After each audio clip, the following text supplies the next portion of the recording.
The secret I couldn't hide. The espresso machine hissed and steamed behind me, its familiar sound a comfort in the chaos of the Friday night rush at Bellissimo.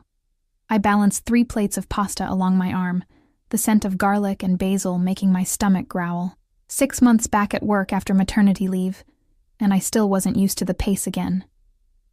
"Table 7, Elena," Marco called from the kitchen. I nodded, blowing a strand of dark hair from my face.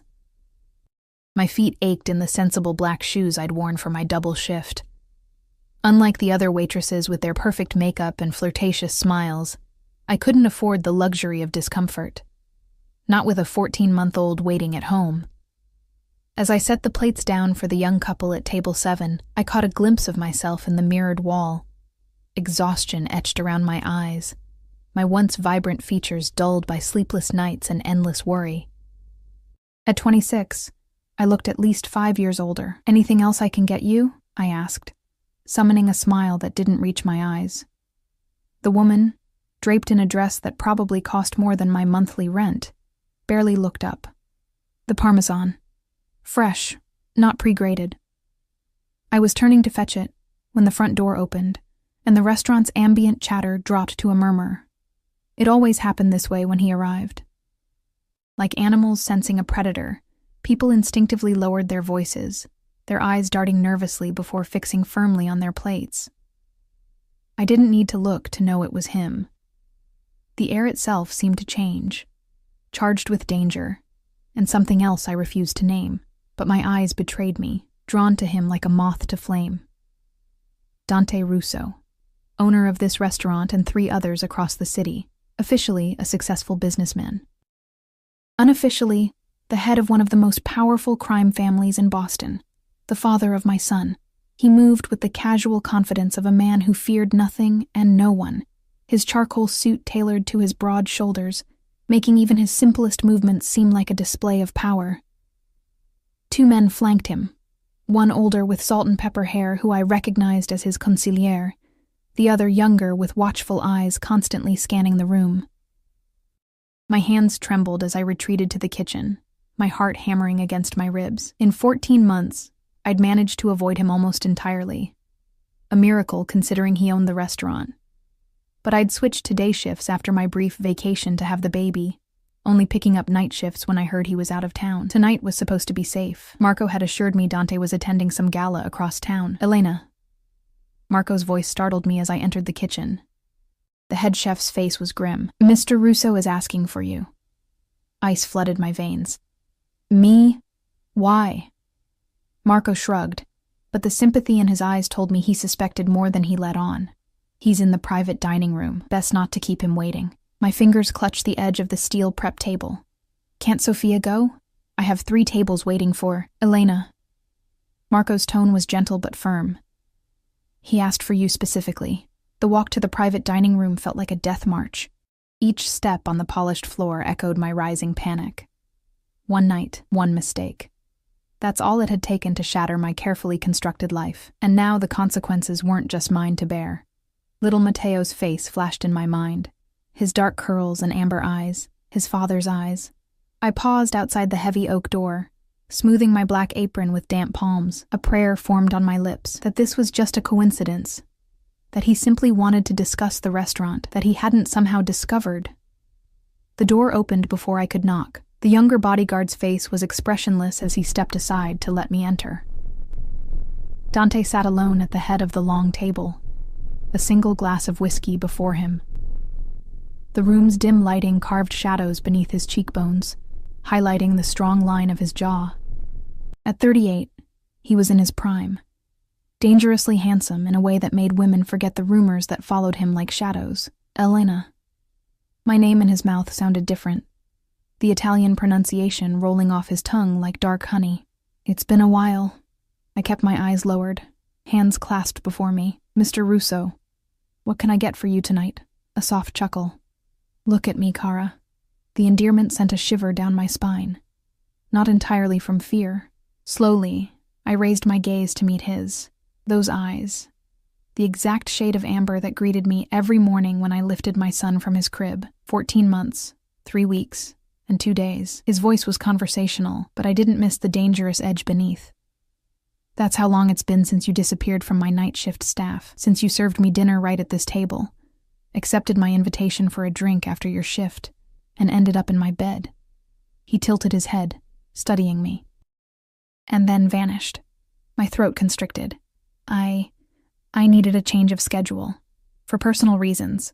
Personal reasons, he repeated, swirling the amber liquid in his glass. Such as having a baby, perhaps? The room tilted beneath my feet. I gripped the back of a chair to steady myself.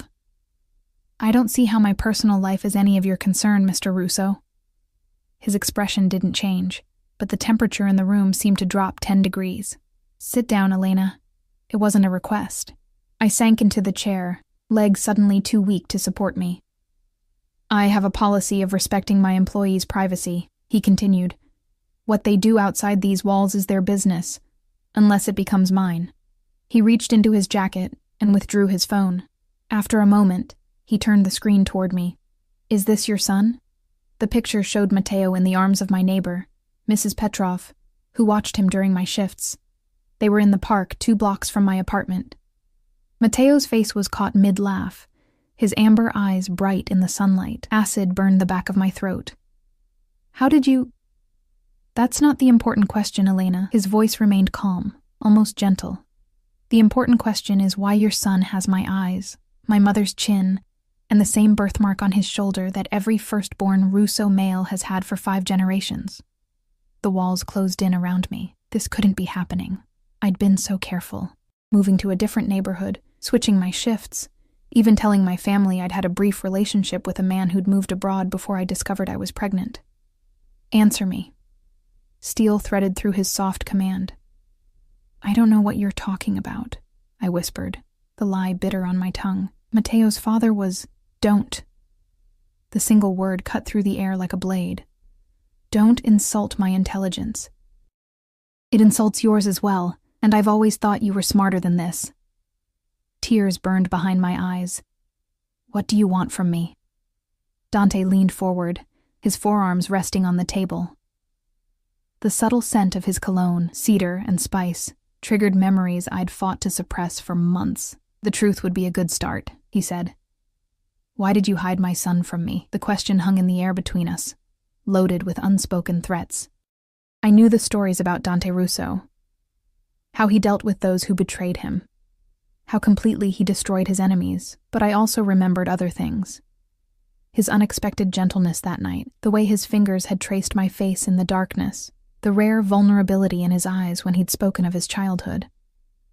I was afraid, I finally admitted, my voice barely audible. His expression darkened. Of me? I swallowed hard. Of your world. Of what it would mean for my baby to be part of it.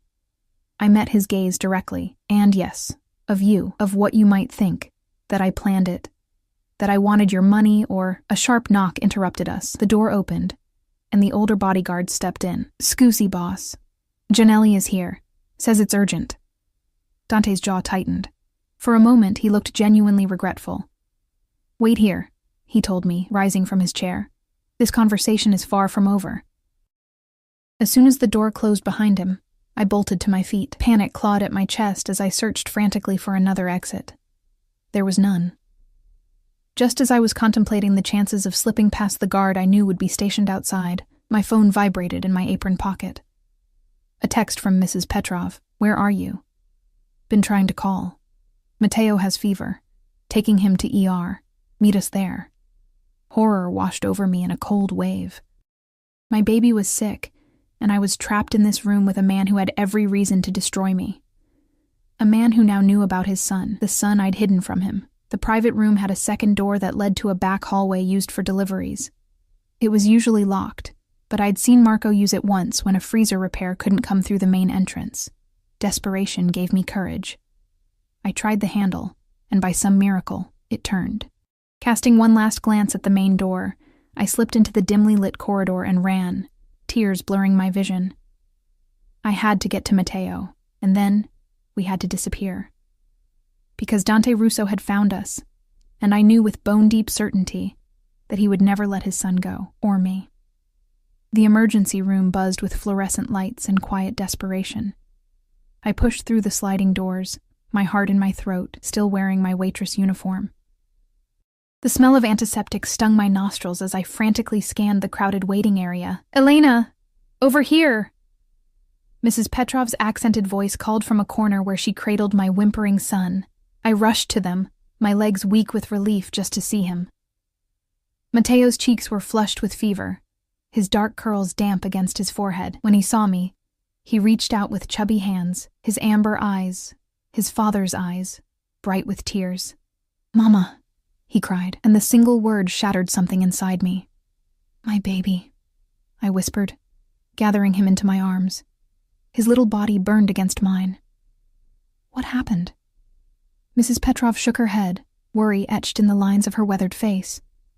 "Fever came very fast, 1 minute playing, next minute burning up. He not want to drink, not want to eat. I tried to call you many times." Guilt stabbed through me.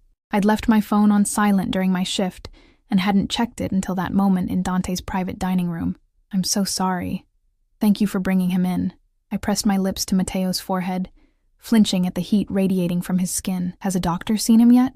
They take temperature. Say wait." She gestured to the packed waiting room. Many sick children tonight. I sank into a plastic chair, cradling Mateo against my chest as he fussed and whimpered. My mind raced with twin terrors. My son's illness and the man I'd just fled from. Dante wouldn't simply let this go. A man like him, who commanded respect with a glance and ended problems with a word, wouldn't accept being walked out on, twice. An hour crawled by. Mateo's fever seemed to climb despite the children's Tylenol the nurse had finally brought. His little face was flushed, his breathing rapid. Each whimper tore at my heart. "Signora Ricci?" A nurse appeared with a clipboard. "We can take your son now." Relief washed over me as I stood, but Mrs. Petrov touched my arm. "I go home now? My husband worry." "Of course," I said, squeezing her hand gratefully. "Thank you so much. I'll call you tomorrow." As Mrs. Petrov left, I followed the nurse through double doors into the examination area. The pediatric section was painted with faded cartoon characters, a sad attempt to make the sterile environment less frightening. The nurse directed us to a curtained cubicle. "The doctor will be with you shortly," she said, eyeing my uniform. "Are you coming from work?" I nodded, bouncing Mateo gently as he fussed. I came straight from my shift, her expression softened. "Rough night to be a single mom. There's a nasty virus going around. Half the kids in Boston seem to have it." After she left, I paced the small space, murmuring soothing words against Mateo's curls. My phone remained clutched in my hand, screen dark, no calls, no texts. The silence was more terrifying than any threat, because Dante Russo didn't make threats. He took action. The curtain rustled, and I turned, expecting the doctor. Instead, a man in a suit stepped in, the younger of Dante's bodyguards. My blood froze. "Ms. Ricci," he said quietly, his face impassive. "Mr. Russo is waiting outside." My arms tightened around Mateo. "How did you find me?" A flicker of something, pity perhaps, crossed his face. "There are only 3 emergency rooms within reasonable distance of the restaurant. This was the second one we checked." "Please," I whispered, backing away until I hit the examination table. "My son is sick. He needs a doctor, not—" "The doctor is with Mr. Russo now," he interrupted. "They'll be here momentarily." Before I could process this, the curtain parted again. Dante entered, followed by a middle-aged woman in a white coat. The small cubicle instantly seemed to shrink, his presence filling every available space. His eyes went immediately to Mateo, his expression changing in a way I couldn't decipher. Something raw and vulnerable flashed across his features before his mask of control returned. "Dr. Abruzzi is the head of pediatrics," Dante said, his voice unnervingly calm. "She'll examine him now." The doctor stepped forward with a professional smile. "Let's have a look at this little one, shall we?" I hesitated, caught between fear for my son's health and fear of the man watching us with those penetrating amber eyes. "Elena," Dante said softly. "Let her help him." The quiet authority in his voice broke through my panic. I laid Mateo on the examination table, staying close as he whimpered and reached for me. The doctor worked efficiently, checking his temperature, ears, throat, and chest. Mateo screamed when she touched his right ear, confirming what I'd suspected. Ear infection, she announced. Quite severe, with a secondary viral infection causing the fever. He'll need antibiotics and something stronger for the fever than over-the-counter medications. Relief made my knees weak. But he'll be okay? Children are remarkably resilient, she assured me. The fever should break within 24-48 hours with proper medication. I'm going to admit him overnight for IV fluids and to monitor that fever, though. He's showing signs of dehydration. Fear clutched at my throat again. Admit him? I don't have insurance. The words hung in the air, a stark reminder of the precarious life I'd built, one in which a single hospital stay could destroy the fragile financial balance I maintained. That's been taken care of, Dante said, his tone brooking no argument. Dr. Abruzzi nodded. I'll get the admission process started and order his medications. A nurse will be in shortly to take you to a room. After she left, silence descended on the cubicle. Matteo had exhausted himself crying, and now lay whimpering softly as I stroked his damp curls. I could feel Dante's eyes on us, assessing, calculating. You left. His voice was quiet but edged with steel. You were supposed to wait. I kept my eyes on Matteo. My son needed me. Our son, he corrected, the two words falling like stones between us. Finally, I looked up at him. In the harsh fluorescent lighting, I could see the tension in his jaw, the tightly leashed anger in his stance, but his eyes, when they met mine, held something else entirely. Hurt. Were you ever going to tell me? He asked. The question caught me off guard with its simplicity, its raw honesty. For a moment, I saw past the Mafia boss to the man, a man discovering he had a child who'd been kept from him. I don't know, I admitted. I wanted to at first. But then I heard about what happened to the Moretti family, and His expression darkened. The Morettis betrayed me. They tried to sell information to federal agents that would have destroyed everything my father and grandfather built. They had children, I whispered. 2 little girls who ended up in foster care when both their parents disappeared. Dante's face became a mask. You think I would harm a child? My own child? No. The answer came instinctively, surprising me with its certainty. Whatever else Dante Russo might be, I'd sensed that night in his arms that the rumors of his cruelty were both true and incomplete. There was honor in him, twisted though it might be. But your world would harm him. The danger, the violence, the constant looking over your shoulder. That's no life for a child. Something shifted in his expression. And living in a 1-bedroom apartment, with a mother working double shifts just to make rent, dependent on the kindness of elderly neighbors for childcare, that's the life you chose for him instead. His words stung because they contained truth. I'd been so focused on keeping Matteo away from Dante's dangerous world that I hadn't considered what I was denying him: security, opportunities, a father. The curtain rustled again as a nurse entered with a wheelchair. We're ready to take you to the pediatric ward now. I gathered Matteo into my arms, his little body heavy with exhaustion. As I moved to sit in the wheelchair, Dante stepped forward. I'll carry him, he said. Not a request, but not quite a command either. Our eyes locked in a silent battle of wills. Then Matteo stirred, looking up blearily.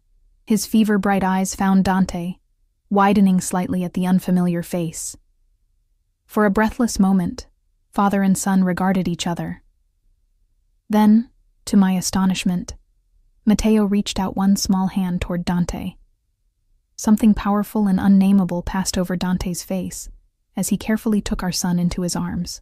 Matteo settled against his chest as if he somehow recognized the man who had given him half his DNA, his little head finding a place beneath Dante's chin.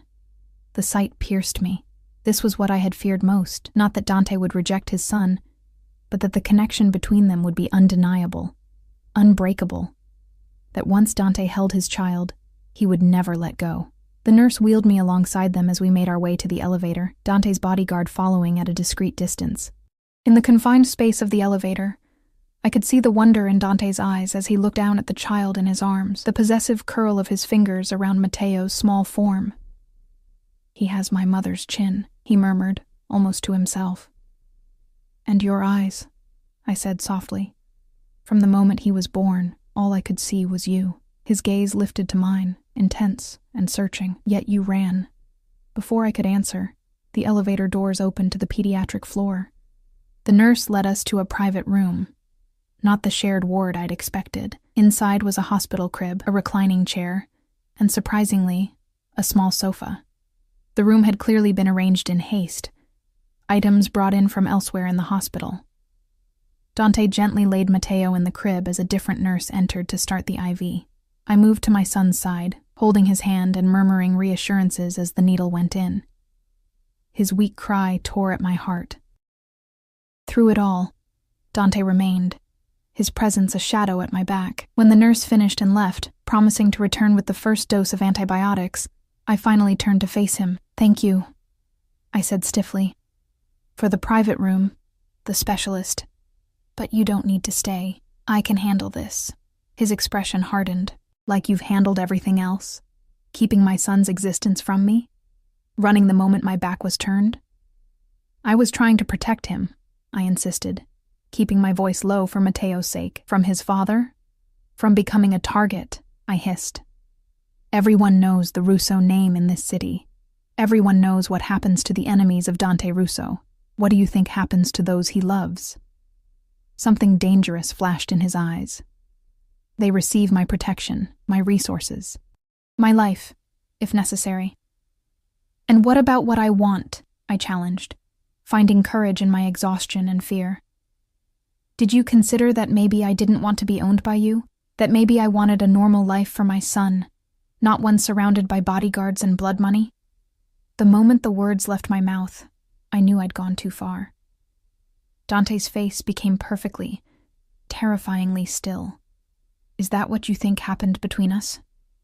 he asked, his voice deadly quiet. "That I sought to own you?" I swallowed hard. "I think a man like you is used to taking what he wants, and I couldn't bear it if what you wanted next was my son." Dante stepped closer, close enough that I could smell his cologne, feel the heat radiating from his body. "What I wanted," he said softly, "was to see you again after that night. What I wanted was to understand why a waitress with sad eyes and a smile that didn't reach them had haunted me for weeks. What I wanted was a chance to know you, Elena Ricci." His words hit me with the force of a physical blow. I remembered how he'd sought me out in the weeks before that night, requesting me specifically when he dined at the restaurant, how our conversations had started with simple courtesies and evolved to genuine exchanges. How, when he'd finally invited me for a drink after my shift, it had felt inevitable. "And now?" I whispered, acutely aware of Matteo sleeping fitfully in his crib beside us. Dante's eyes darkened. "Now I want my son, and I'm not a man accustomed to being denied what's mine." Morning light filtered through the hospital blinds, casting thin stripes across Matteo's sleeping face. His fever had broken sometime in the early hours, his little body finally cool to the touch. Relief had left me hollow, exhaustion seeping into my bones as I curled awkwardly in the reclining chair beside his crib. I hadn't meant to fall asleep, not with Dante still in the room. Yet there he was when I opened my eyes, seated on the small sofa, his jacket removed and shirt sleeves rolled up to reveal strong forearms. Despite having spent the night in a hospital room, he looked immaculate, not a hair out of place, his posture perfect even in repose. Only the shadow of stubble on his jaw betrayed the passage of time. His eyes met mine, alert despite the early hour. He'd been watching me sleep. His fever broke at 3:17 a.m., he said quietly. The nurse came in twice. "You didn't wake either time." I pushed myself upright, wincing at the stiffness in my neck. "You stayed all night?" "Of course." The simple certainty in his voice made my chest tighten. I stood, stretching discreetly as I moved to check on Matteo. His cheeks had lost their alarming flush, his breathing deep and even. The IV in his tiny hand was secured with colorful tape decorated with cartoon characters. I touched his curls gently, relief washing through me anew. "He looks like my brother did at that age," Dante said, coming to stand beside me. "Salvatore was the spitting image of our father, just as I was of our grandfather." The casual mention of his family startled me. In all the rumors and whispers about Dante Russo, his personal history remained largely shrouded. People spoke of his business dealings, his ruthlessness, his calculated generosity to those under his protection, but rarely of the man himself. You never mentioned a brother that night, I said cautiously. A shadow crossed his face. Salvatore died when I was 15.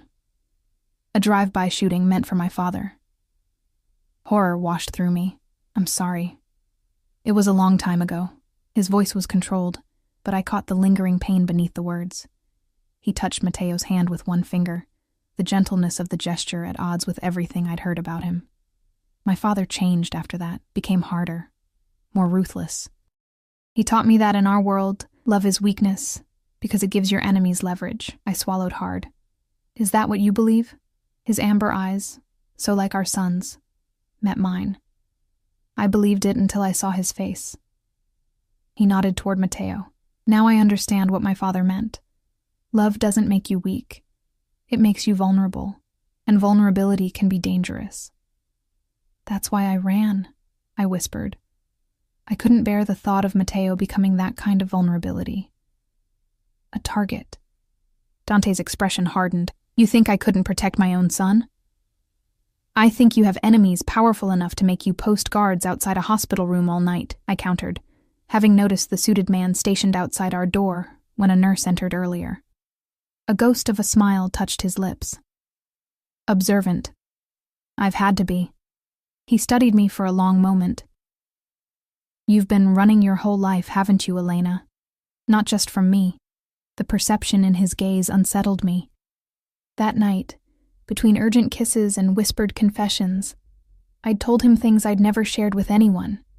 About my father's gambling debts that had forced us to move constantly as a child. About the scholarship I'd lost when I had to take care of my mother during her illness. About dreams deferred and hopes abandoned. My life hasn't been easy, I admitted. But it's mine. I make my own choices. And what about Matteo's choices?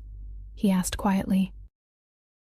Where is his voice in all this? The question landed like a blow. I turned away, pretending to adjust Matteo's blanket to hide the emotion on my face. What right did I have to deny my son his father, especially a father who clearly wanted him?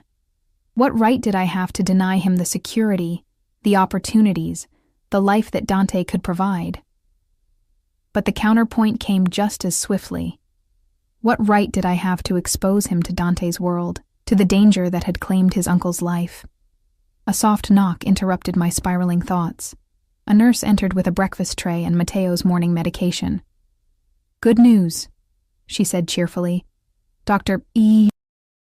Abruzzi says if he continues improving, you can take him home this afternoon. Home. The word echoed hollowly. My tiny apartment with its leaking faucet and temperamental heating. The place where I'd brought my newborn son. Where I'd whispered promises into his tiny ear that I would always keep him safe. Always put him first. The nurse checked Matteo's vitals and changed his IV bag, chatting pleasantly about the beautiful flowers that had been delivered to the nurse's station for us. I smiled and nodded, not missing how she kept glancing at Dante with a mixture of curiosity and unease. When she left, an uncomfortable silence fell between us. I have a proposition, Dante finally said, his tone businesslike. Come stay at my house while Matteo recovers. It's quiet, secure, with a full staff including a live-in doctor. He'll receive the best care possible. I stared at him. You want us to move in with you? Temporarily, he clarified. Until he's fully recovered. After that, we can discuss more permanent arrangements. My spine stiffened. Permanent arrangements? His expression remained impassive. Matteo is my son.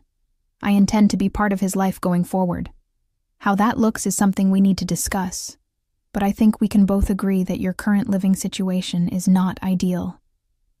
Anger flared, hot and sudden. You don't get to walk into our lives after 14 months and start making judgments about how I've raised him. I've done everything to give him a good life. I know you have, he said, and the unexpected gentleness in his voice doused my anger. I can see how much you love him, Elena. It's written in every sacrifice you've made, every double shift you've worked. He stepped closer. But you don't have to do it alone anymore. The sincerity in his eyes weakened my resolve. For 14 months I'd carried the weight of single motherhood, the constant worry about money, the exhaustion, the fear that one misstep would bring everything crashing down. The thought of sharing that burden, even with someone like Dante, was tempting in a way I hadn't anticipated. "I need time to think," I said finally. He nodded once, accepting my non-answer with surprising grace. "The offer stands. For now, I have some business to attend to. My driver will take you and Matteo to my house when he's discharged." I didn't agree to... "Elena." He cut me off, his voice gentle but firm. "Your apartment has no air conditioning. It's August in Boston, and Matteo is recovering from a high fever. Think of what's best for him right now, not your pride." The truth of his words stung. My apartment would be stifling in the summer heat, the ancient fan in the window doing little to cool the stuffy rooms. "1 week," I conceded reluctantly, "just until he's better." Something like triumph flashed in Dante's eyes, quickly masked. "My driver will bring some of your things from your apartment. Is there anything specific you need?" The casual way he spoke of having someone enter my home should have alarmed me, but I was too exhausted to protest. I gave him a short list: Matteo's favorite stuffed elephant, his comfort blanket, my toiletries, enough clothes for a few days. Dante made a quick phone call, relaying my requests in rapid Italian. When he hung up, he approached the bed and, to my surprise, leaned down to press a gentle kiss to Matteo's forehead. "I'll return this afternoon," he said, straightening. His eyes met mine, intense and unreadable. "Try to rest. You look exhausted." After he left, I sank back into the chair, my mind spinning with the implications of what I'd agreed to. 1 week in Dante Russo's home. 1 week of watching my son bond with his father. 1 week that could change everything. Matteo stirred, his eyes fluttering open. When he saw me, a smile spread across his face, and he reached for me with grabby hands. "Mama." I lifted him carefully, mindful of the IV, and settled him in my lap. He snuggled against me, still warm, but no longer burning with fever. "Hey, little man," I murmured against his curls. "Feeling better?" He babbled happily in response, the worst of his illness behind him. As I held him, I couldn't help but think of how he'd reached for Dante, how natural he had looked in his father's arms. The hours passed slowly. Matteo napped, ate a little applesauce, and played with the stuffed dog a nurse brought him. Dr. Abruzzi returned mid-morning, pleased with his progress, and confirming he could be discharged after lunch. By 1 o'clock, we were prepared to leave. Matteo, dressed in the fresh clothes Dante's driver had delivered, squirmed in my arms as a nurse went through discharge instructions. I nodded automatically, accepting prescriptions and follow-up appointment cards, my stomach knotting with each passing minute. Just as we finished, Dante appeared in the doorway. He'd changed into a fresh suit, dark blue this time, his presence commanding immediate attention from everyone in the room. The nurse faltered mid-sentence, her eyes widening slightly. "Ready?" he asked, crossing to us and taking the discharge papers from my hand. He reviewed them quickly before passing them to one of his men who had materialized beside him. I nodded, unable to find my voice as the reality of what I'd agreed to settled over me. Matteo, however, had no such reservations. He looked at Dante curiously, then broke into a gummy smile, reaching one hand toward him. Something softened in Dante's expression. Without hesitation, he took Matteo from my arms, settling him expertly against his chest. "Hello, Piccolo. Feeling better?" Matteo patted Dante's face in response, fascinated by the stubble on his jaw. The nurse wheeled me to the hospital entrance, where a sleek black SUV with tinted windows waited at the curb. Dante's driver held the door as Dante carefully placed Matteo in a brand new car seat, one that certainly hadn't been there when we arrived at the hospital. "You've been busy," I observed as I slid in beside my son. Dante gave me an unreadable look as he settled across from us. "I take care of what's mine." The possessive statement sent a shiver down my spine. Not entirely from fear. I remembered all too well how those hands had claimed my body that night, how his whispered words had made me feel simultaneously possessed and cherished. The drive to Dante's home took us out of the city, through increasingly affluent neighborhoods, until we turned onto a private road lined with ancient oaks.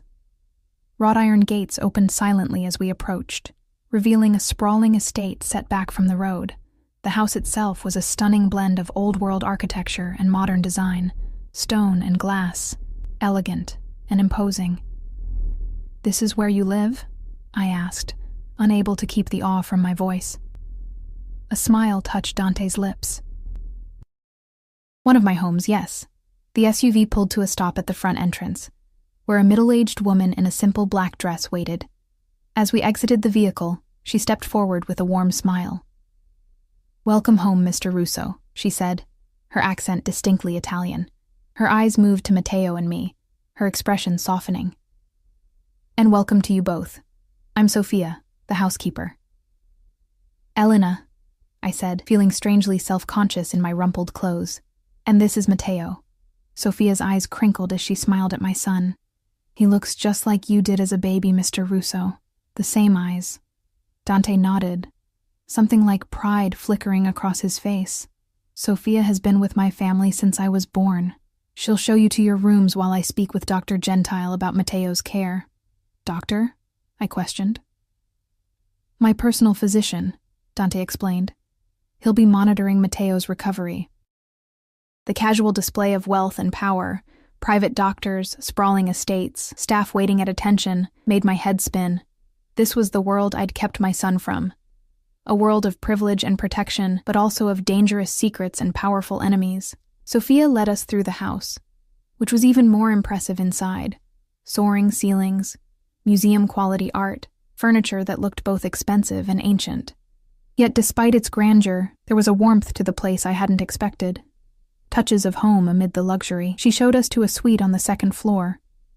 A spacious bedroom with an adjoining nursery that had clearly been hastily assembled, but was nonetheless perfect, with a crib, changing table, and toys still in their packaging. My own luggage sat neatly at the foot of a king-sized bed that looked sinfully comfortable after the hospital chair. "The bathroom is through there," Sofia said, pointing to a door. "Dinner will be at 7, but I can bring something up earlier if you prefer. Mr. Russo thought you might want to rest after your night at the hospital." "Thank you," I said, genuinely touched by the consideration. After Sofia left, I explored the rooms, Matteo on my hip.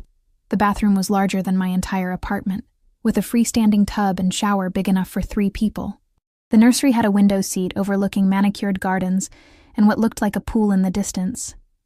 Everything spoke of money, of power, of a life I'd never imagined for myself or my son. I was laying Matteo down for a nap when a soft knock came at the door. I opened it to find Dante, his tie removed and collar unbuttoned. "Is everything to your satisfaction?"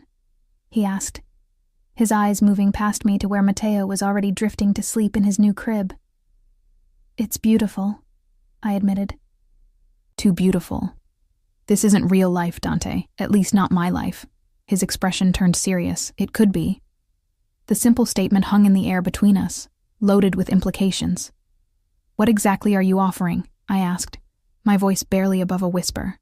Dante stepped closer, close enough that I could smell his cologne, feel the heat of his body. "Everything, Elena, for both of you." My heart thundered in my chest. "And what would you expect in return?" His eyes darkened. "That's the question, isn't it? What do you think I want from you?" Before I could answer, Matteo called out sleepily from his crib. I turned automatically, grateful for the interruption. "We'll continue this conversation later," Dante said softly. "Rest now. You're safe here." As he walked away, I couldn't help but wonder if that was true. Because in Dante Russo's world, safety came with strings attached. And I wasn't sure I was ready to learn what those strings might be, or if I'd already become hopelessly entangled in them. Days at Dante's estate fell into an unexpected rhythm. Matteo recovered quickly, his energy returning with each passing day. By the 3rd morning, he was crawling rapidly through the spacious rooms, pulling himself up on furniture and babbling excitedly at everything new he discovered. I watched him bloom in this environment. From the nutritious meals prepared by Dante's personal chef to the gentle attention of Sofia, who doted on him as if he were her own grandchild. Dr. Gentile visited daily, pronouncing himself satisfied with Matteo's progress and adjusting his medications accordingly. And then there was Dante. Despite what I'd expected, what I'd feared, he didn't try to take over. Instead, he observed, learning Matteo's routines, his preferences, the little quirks that made him uniquely himself. He scheduled his meetings around Matteo's nap times and returned home each evening before bath time, slipping into our lives with a naturalness that was both comforting and terrifying. On the 4th evening, I found myself on the terrace outside my suite, watching the sunset paint the sky in streaks of gold and crimson. Matteo had fallen asleep early, exhausted from an afternoon spent exploring the garden with Sophia. Wine? Dante's voice came from behind me. I turned to find him holding 2 glasses, his suit jacket discarded, the top buttons of his shirt undone. I accepted the glass, careful not to let our fingers touch. We'd been circling each other like this for days, polite, cautious, the tension between us building with each passing hour. Matteo tried to say Sophia's name today, I said, taking a sip of the wine. It was rich and complex, probably costing more than I made in a week. It came out as Fia, but she was delighted. A smile touched Dante's lips. She's always wanted grandchildren. My father's business made that difficult. Few of us marry. Fewer have children. Because of the danger, I said quietly. He didn't deny it.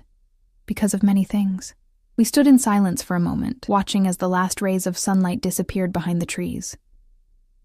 Our week is almost up, I finally said, the words catching in my throat. Dante's expression remained impassive, but I felt the sudden tension in his body beside me. And I don't know what happens next. I set my glass down on the stone balustrade, turning to face him fully. This isn't our world, Dante. Beautiful as it is, dangerous as it might be, it's not where we belong. Where do you belong then? He asked, his voice soft but intent. In that apartment with the leaking faucet? Working double shifts while your son is raised by an elderly neighbor? Struggling to make ends meet when I have more than enough for all of us? Each question struck like a physical blow, because each contained a truth I couldn't deny. It's not about money, I insisted, though part of me knew that was a lie. Of course it was about money, about security, stability, the things I'd never had and desperately wanted for my son. Then what is it about, Elena? Dante set his own glass down, stepping closer. Why are you so determined to deny what's between us? There is nothing between us, I said, the words hollow even to my own ears. There was one night, one mistake. His eyes darkened. Is that what you think Matteo is? A mistake? No. The denial burst from me. Never. He's the best thing that's ever happened to me. And yet you would deny him his father? His heritage? Everything I can give him? I would protect him from your world, I corrected, anger flaring. From the violence, the danger, the fear that comes with the Russo name. Dante's jaw tightened. You know nothing of my world. I know enough. I know your brother was killed in a drive-by meant for your father. I know the Moretti parents disappeared, leaving their children orphans. I know men fear your name in this city. Something dangerous flashed in his eyes. Yes, they fear me. And that fear keeps those I care about safe. He moved closer still, until I could feel the heat of his body. Do you think I haven't had men watching your apartment since the day I discovered Matteo's existence? Did you never wonder why your neighborhood, not the safest in Boston, seemed to leave you alone? Why no one bothered the single mother with the beautiful baby boy? Shock rendered me speechless. I'd assumed my relative's safety was due to good luck, to keeping my head down, to the watchful eye of Mrs. Petroff. The idea that Dante had been protecting us from afar, without my knowledge or consent, sent conflicting emotions coursing through me, anger at the invasion, gratitude for the protection, fear at how easily he'd inserted himself into our lives. That's an invasion of privacy, I finally managed. A humorless smile curved his lips. No, Elena, that's what it means to be a Russo. To protect what's ours, by any means necessary. We are not yours, I insisted, even as something inside me wavered at the intensity in his gaze. Aren't you? His voice dropped lower, sending a shiver down my spine that had nothing to do with fear. Matteo carries my blood, my name, whether you've given it to him or not. And you? His hand came up, fingers brushing my cheek with unexpected gentleness. You've carried a piece of me since that night. I see it in your eyes when you look at me, the same thing I feel when I look at you. I should have stepped back, should have maintained the careful distance I'd enforced between us all week. Instead, I found myself leaning into his touch. my body remembering what my mind had tried to forget, how perfectly we had fit together that night. How his hands had drawn pleasure from me I'd never known existed.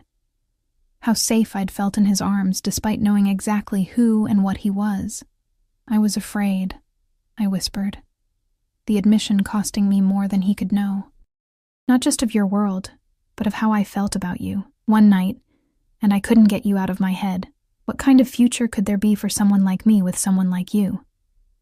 His thumb traced my lower lip, his eyes following the movement. Someone like you, he repeated softly. A woman of uncommon strength, a mother who would do anything to protect her child. A survivor who has faced every hardship life has thrown at her and remained standing. His gaze lifted to mine, burning with an intensity that took my breath away.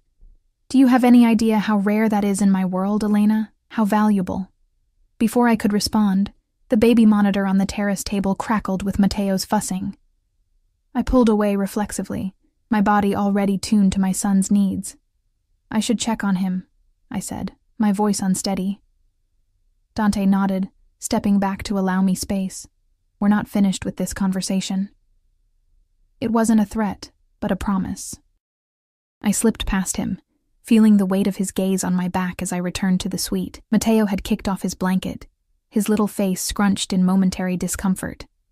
I replaced the blanket, stroking his curls until he settled again. As I stood watching him sleep, the reality of our situation crashed over me.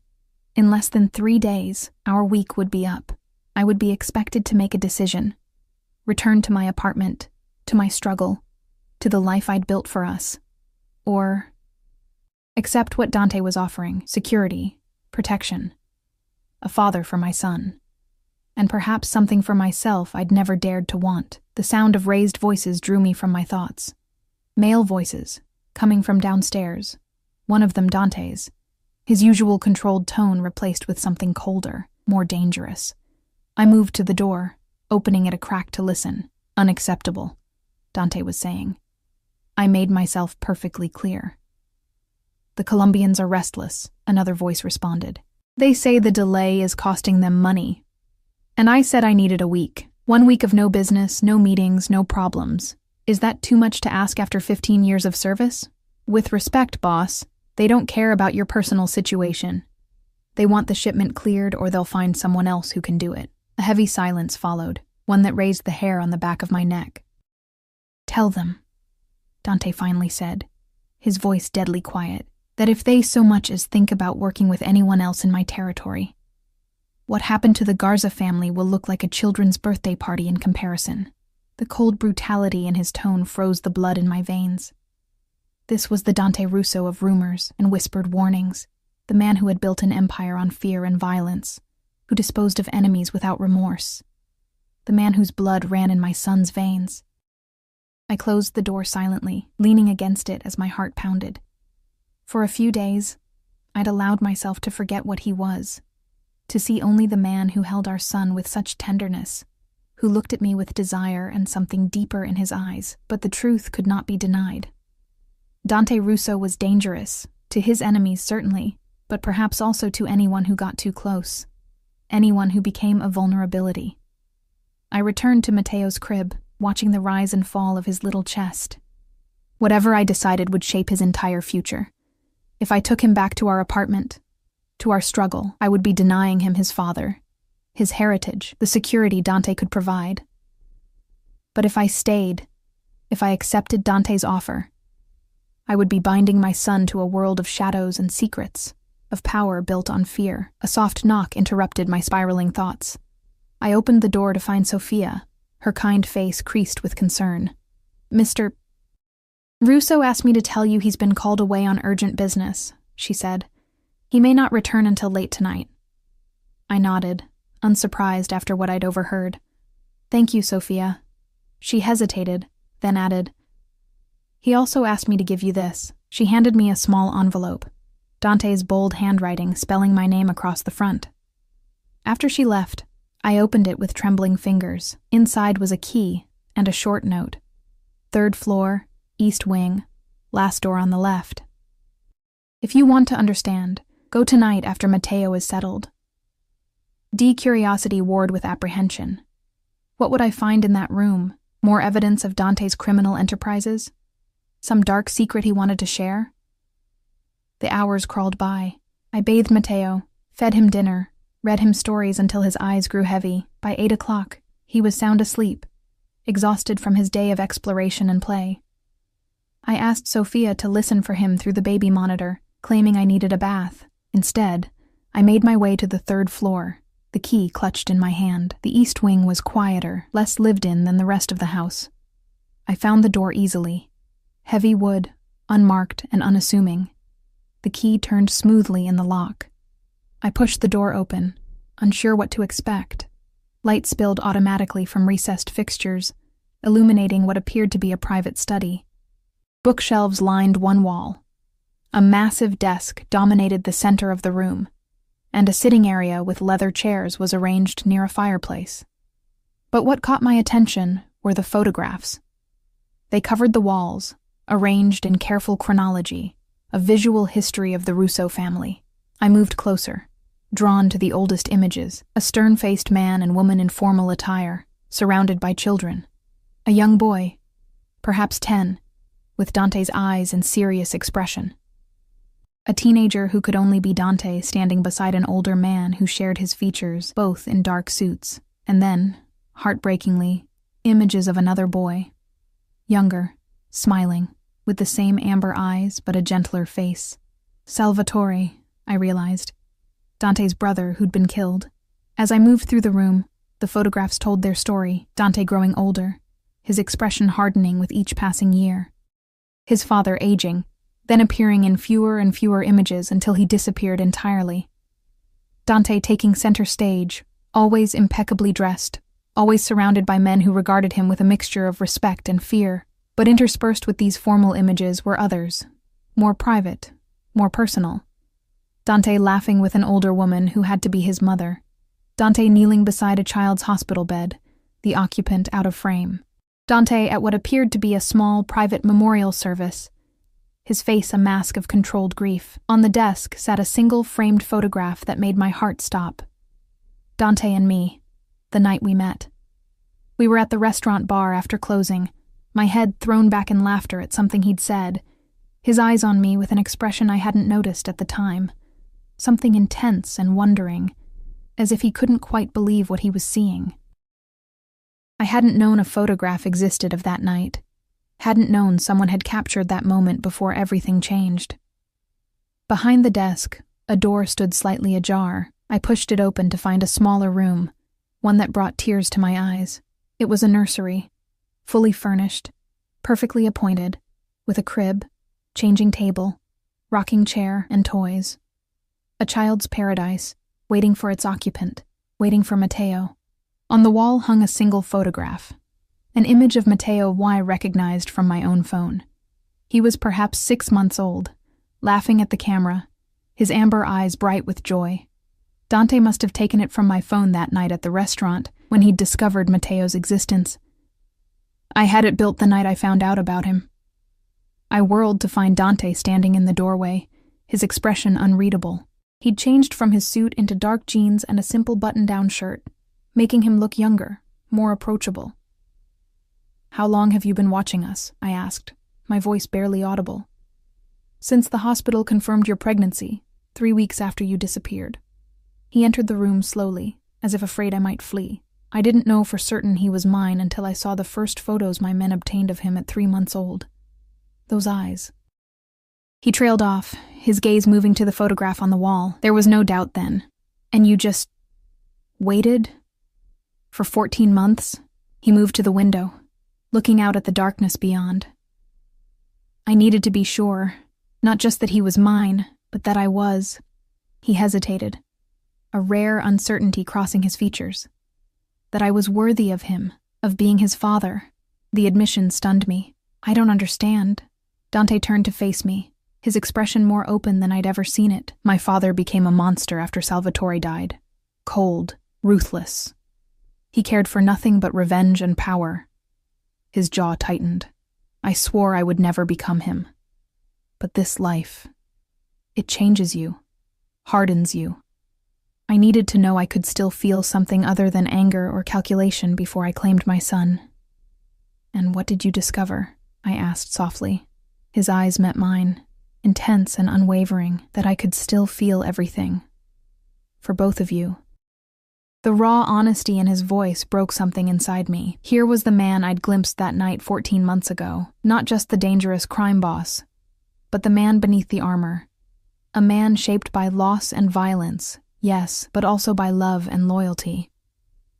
"I heard you earlier," I admitted, "talking about the Colombians, about the Garza family, that part of your life. It terrifies me, Dante, not for myself, but for Mateo." He nodded, accepting my fear without attempting to dismiss it. "My world is dangerous. I won't pretend otherwise, but it's also changing. The old ways, my father's ways, are dying out. What I've built is different, more legitimate. The violence you heard tonight is the exception now, not the rule. Can you promise me that Mateo will never be touched by it? That he'll never be in danger because of who his father is?" Dante crossed to me, taking my hands in his. "I can promise you that I will burn this world to the ground before I let any harm come to him, or to you." His thumbs traced circles on my wrists. "I've spent 14 months watching my son from a distance, Elena. Building this room, hoping someday he would sleep here. I've spent 14 months wondering about you. If you were safe, if you were happy, if you ever thought of me." "I thought of you every day," I whispered, the truth finally breaking free. Every time I looked at Mateo's eyes, every time he smiled or frowned in that way that's so completely you, I swallowed hard. I was afraid of wanting you, of needing you. I've always taken care of myself, and then suddenly there was this man who could give me everything I'd ever needed. But at what cost? "Stay and find out," he said simply. "Not just for a week, not just for Mateo, for yourself. For us." He lifted one hand to my face, cupping my cheek with a gentleness that belied his strength. "I'm not asking you to love me, Elena. Not yet. I'm asking you to give us a chance to become what we could be, a family." The word hung between us, loaded with promise and possibility. Family. The thing I'd never truly had, the thing I desperately wanted to give Mateo. "I'm scared," I admitted.